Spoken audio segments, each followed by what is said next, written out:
Hi everyone, welcome back to my channel. It is Drew here from Lone Fox. Thank you so much for joining me today. I hope everyone is staying safe, washing their hands. I hope everybody is also staying at home because that is one of the most important things you can do. Try to limit going outside as much as possible. I know it's hard. I have actually literally I went to Target one time in the past week and I was there for like 20 minutes and left because I literally needed stuff, and I haven't been outside other than that. So for the full week I've been stuck inside DIYing, crafting, and I actually want to start doing some Instagram lives. So if you guys are not following me over on Instagram, Lone Fox Home, I'm gonna start doing some of those. But today we're gonna be doing DIY projects with stuff in your home. I wanted to do a video where I could share with you guys things you could do, like little tweaks and things to items you might already have or with supplies you might already have. Now, of course, this is not me saying that everybody's gonna have these supplies, but I feel like these are pretty normal supplies to have, especially if you are already a DIY lover, or maybe if you like crafting in general. Try to keep the supplies to a minimum for sure,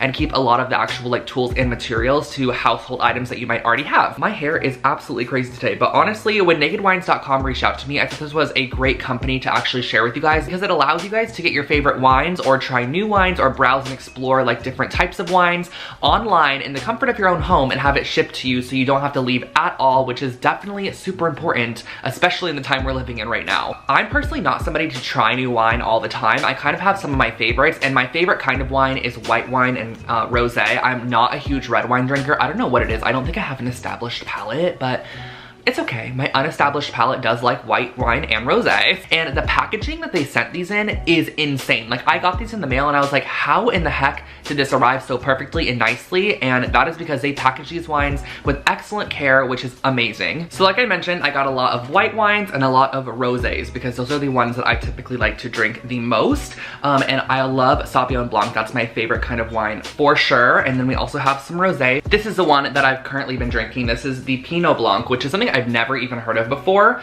This is by G-Step. I thought this one was kind of cool because it actually has a little cap on it, and this one is a hard apple cider, which is something that I'm also very interested in. I love hard ciders as well, so this is one that I'm excited to try for sure. The thing I love about nakedwines.com as well is that they actually partner up with different wineries to support local winemakers, and how this works is that they actually help them grow the wine, which in return allows them to sell it on their site, and they're able to cut out marketing costs, they're able to cut out packaging costs, they're able to cut out all of the different like middlemen costs, so it reduces the price of the wine by so much while still giving a really amazing share to the actual winemaker. Nakedwines.com is giving you guys a massive $100 off of your first order. Yes, $100, which is crazy, off your first order if you head over to their website using the link in the description box below. So take a click, look over there. They have a billion wines to choose from, you guys. There's so many options, customer reviews, and a lot of information on each bottle, which I think is amazing. So definitely check out their site and let me know what you think. But I think we should honestly get into the projects today because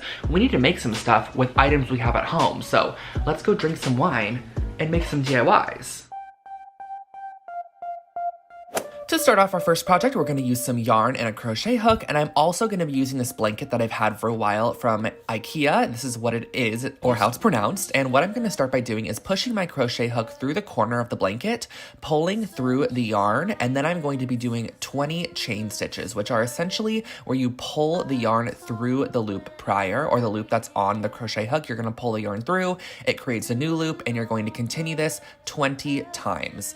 Now, what we're essentially going to be doing to the edge of this blanket is we're going to be crocheting a scalloped edge on it, but then I'm going to be adding some tassels on it at the end. It looks really, really cute, very like Anthropology. And if you guys could imagine this on like a really pretty cream knitted blanket done with like a light pink or like a black fringe would look so cute. So once you get to your next spot, you're going to push the crochet hook through the blanket, pull your yarn through, and then do 20 more. So as you can see here, I'm pushing it through the blanket. You're going to wrap the yarn around, pull it through the blanket, then you're going to pull it through your original loop on the crochet hook and do 20 more chain stitches. And the 20 chain stitches, once you end up crocheting back into the blanket, create like a half circle shape, which is going to be our scalloped edge. So you're going to continue this all the way down, again, keeping loose tension when doing the chain stitches.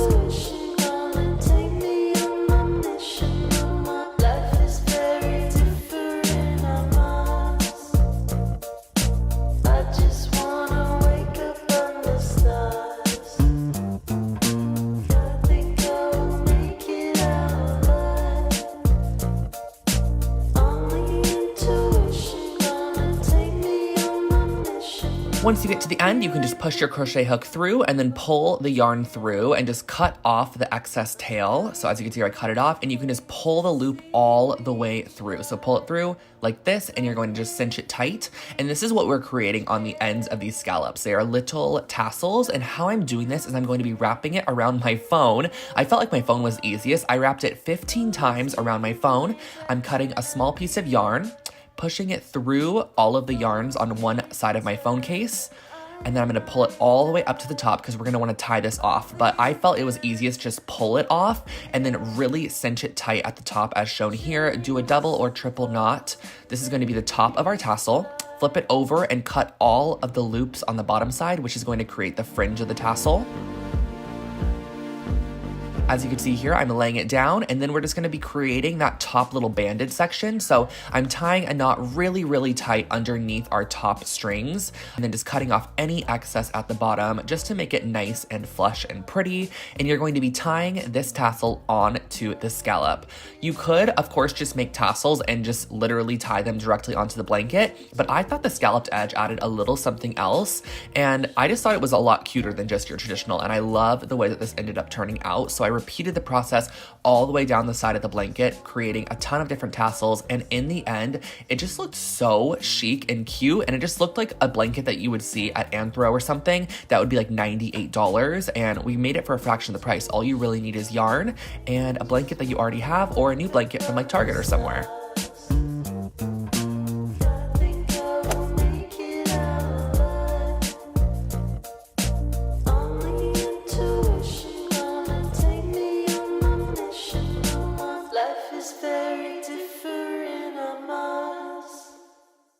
For our next project, we're going to be using an iPhone cord and some macrame rope as well, because I'm going to be macrameing the cord. That way, it is so much cuter sitting next to my couch in my living room.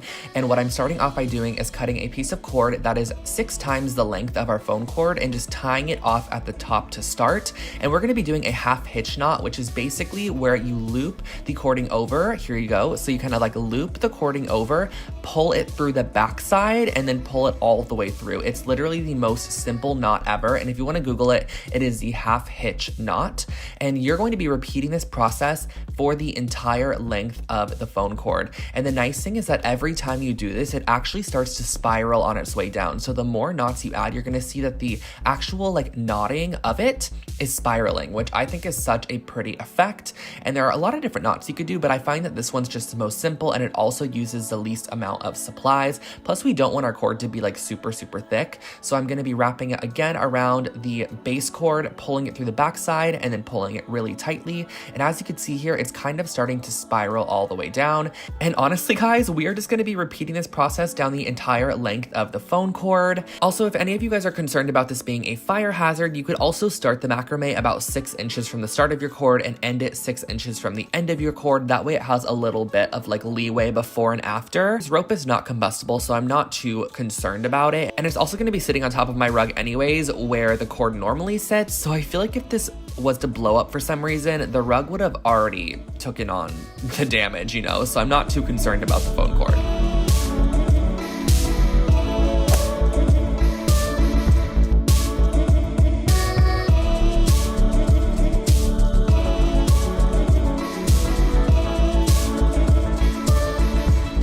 For project number 3, we're going to be doing a little bit of embroidery, and this is based off of a Pinterest image that I saw, which I will link below for you guys to give original credit, because I absolutely love the idea. And I just grabbed one of my embroidery hoops, which you guys saw me use in my past video. I have so many of these left over, so I was like, I'm going to use these. I also grabbed a little bit of linen fabric and just tightened my embroidery hoop over the top of it.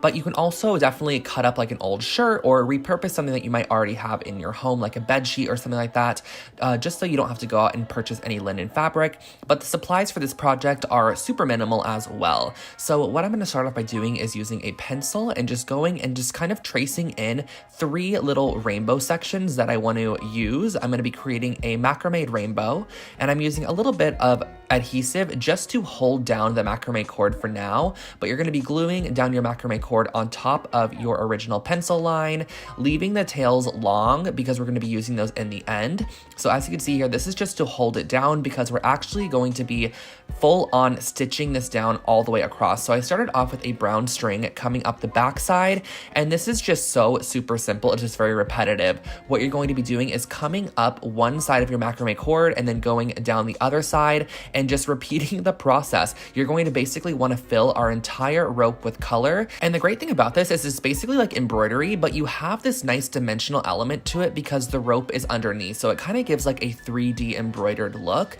And I'm starting off with this kind of orangey rust color and going on the outermost edge of our rainbow, going all the way around.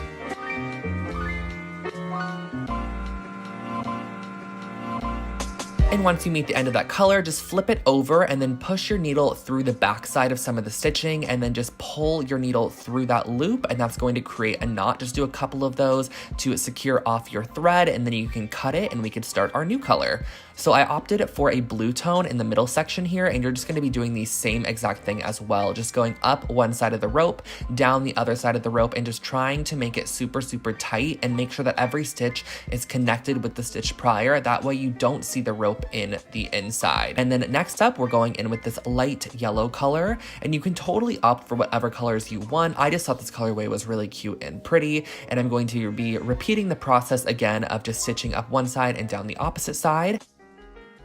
Once that is all done, you can go ahead and cut your macrame cords at a length that you like. I actually ended up cutting them a little bit shorter than shown here in the end, but once you cut those, you're just going to want to unravel them, and these are just going to create little fringy tassel tails to your rainbow, which are so cute. I'm obsessed with them. You could give them a little haircut and then just also trim off your excess fabric, and you can hang this up on your wall or display it on a shelf.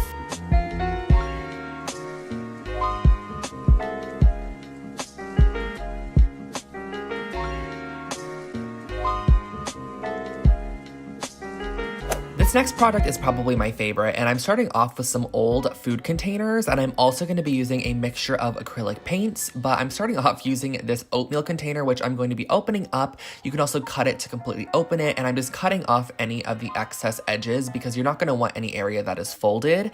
And I'm going to be placing some sage green paint down, and I'm also using a nice, like, very thick bristle brush, and that's just going to give you some texture. So I'm also adding this darker green shade on here as well, and I'm just painting these to kind of give them a very kind of whimsical texture, if that makes sense. I don't want them to look super realistic, but I also don't want them to look super fake at the same time. So this is my first little green one, and I'm going to be repeating the same process on another sheet as well. And keep in mind, you're also going to want to do this to the front and the back side of each of the pieces, which you'll see why in a minute here. So here's my next cactus that I'm going to be creating. This one I wanted to just be mainly white. I added a tiny bit of green in there just to add some texture.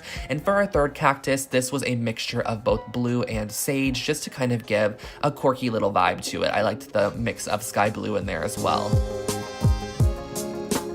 And if you do have a side that has a lot of lettering on there, what I suggest doing is laying down a coat of white paint first, letting that dry, and then going on top of it with your colors. So this is going to be the back side of one of our originals. And what I'm going to start out by doing once everything is dry is I'm going to kind of create this oblong rectangle with a rounded end. Just think about a tall cactus shape, and I'm going to be cutting it all the way down, tracing it on to the next piece, and cutting that out as well. So we're going to have two symmetrical cactus pieces.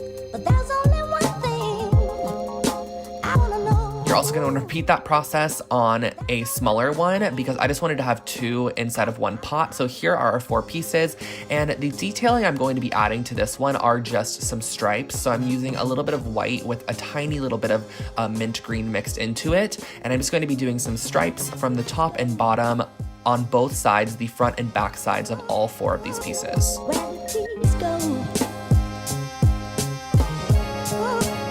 But you can kind of see how the texture underneath just adds a little bit of something to it. That's why we mixed and used that wide bristle brush. And for the next cactus, I'm creating these three shapes here, which are kind of just like organic ovally rectangles. And for the detailing on this, I'm just doing some V shapes kind of to act as spikes, and I'm using a black paint for this. I just did it on all three pieces. Keep in mind doing it on both the front and back side. And for my last one, I'm just also creating these random shapes as well. This just kind of gives you one of those cactuses that kind of have those like fan looking shapes on them, which you're gonna see in a minute here. And for this one, I just added detailings with some polka dots in a light white color. So what you're gonna do to connect these is you're gonna cut halfway up one and then halfway down the other one and just slide them into each other. From one of the pieces, you're gonna cut from the bottom up, and from the other piece, you're gonna cut from the top down, only halfway though, so that way when you slide them together, they connect perfectly and create this like 3D object. So I'm gonna do it on the smaller piece as well.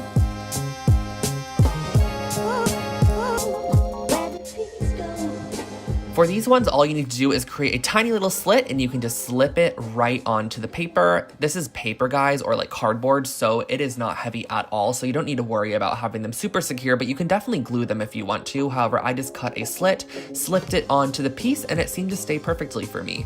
And how I ended up doing this was I actually used my hydro-tipped pots from my last video, and I poured some oatmeal into each of the pots, which is great because it's nice and dense, so it's gonna hold your cactuses in place. So as you can see, I pushed this cactus down. I added a second one in there just because I thought it looked so cute with two, and I repeated the process, putting the oatmeal in there. And I personally think the oatmeal is just a really nice touch. It kind of looks almost like rocky sands, but it's also at the same time very natural in color, so it's not too distracting from the cactuses. And that finishes off our cardboard cactuses.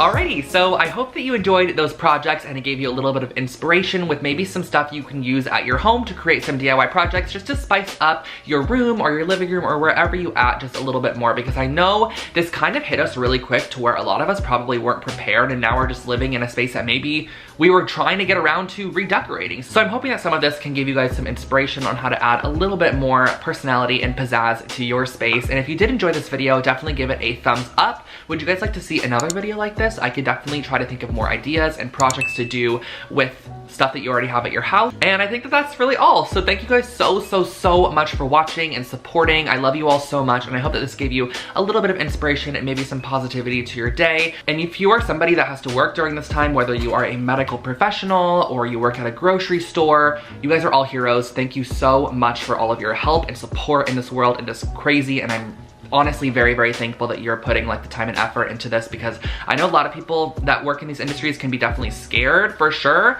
And I want to thank you guys, and I love you all so much. So have an amazing rest of your day. Catch you guys in the next one. Bye, guys.